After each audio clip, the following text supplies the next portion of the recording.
মেয়েদের সব থেকে বেস্ট জিনিস হচ্ছে শপিং। আমার তো প্রচুর ভাল লাগে, আগে প্রচুর টাকা আমি খরচা করতাম, বাবা আমাকে গাল দিত অনেক, তারপরেও আমি কিনতাম। তো আজকে শপিংটা আমার হচ্ছে, বাট পকেট খালি করব তানিশের। বছরে একবার তানিশ আমাকে শপিং করায়, মাঝে মাঝে ব্লিঙ্কিট বা অ্যামাজন থেকে ড্রেস বা কিছু আসলেও পেমেন্ট করে দেয়, বাট নিজে থেকে আমাকে একবারই নিয়ে যায় বছরে, যেটা কি আজকের দিন, ভ্যালেন্টাইন ডের দিন। বাট আজকে আমাকে নিয়ে এসছে ভ্যালেন্টাইন ডের কিছুদিন আগে অ্যানিভার্সারির গিফট দিতে। তো যাই হোক, আমি স্যান্ডেল কিনলাম সুগার থেকে, 3টে জিনিস কিনেছি, একটা নেল পলিশ, কাজল আর লিপস্টিক। সিসি 2 থেকে আমরা আবার চলে এসেছি অ্যাক্সিস মলে কিছু খাওয়া দাওয়া করার জন্য। এখানে কে পপ বলে নতুন একটা শপ ওপেন হয়েছে খাবার ফুডের, তো বেশ ভালো ছিল। কোরিয়ান খাবার পাওয়া যাচ্ছিল, 3টে জিনিস আমরা ট্রাই করলাম আর বাড়ির জন্য একটা নিয়ে গেলাম। এমন কোনো দিনও হয় না কি আমার সেফটিপিন বা কিছু ওপেন হয়ে যায়। আজকের দিন জানি না হঠাৎ করে দেখি কি সেফটিপিন খুলে ব্লাউজের মধ্যেই লাগানো ছিল বাই লাক।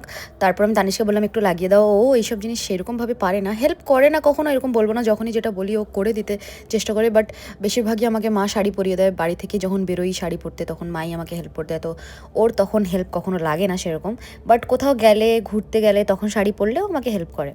তো যাই হোক, আমাকেও একটু হেল্প করে দিল। দেন আমরা খাওয়া দাওয়া করে বাড়ি ফিরে গেছি। তোমাদের এই ব্লগটা কীরকম লাগলো অবশ্যই জানাবে। দেখা হচ্ছে নেক্সট ব্লগে, টাটা।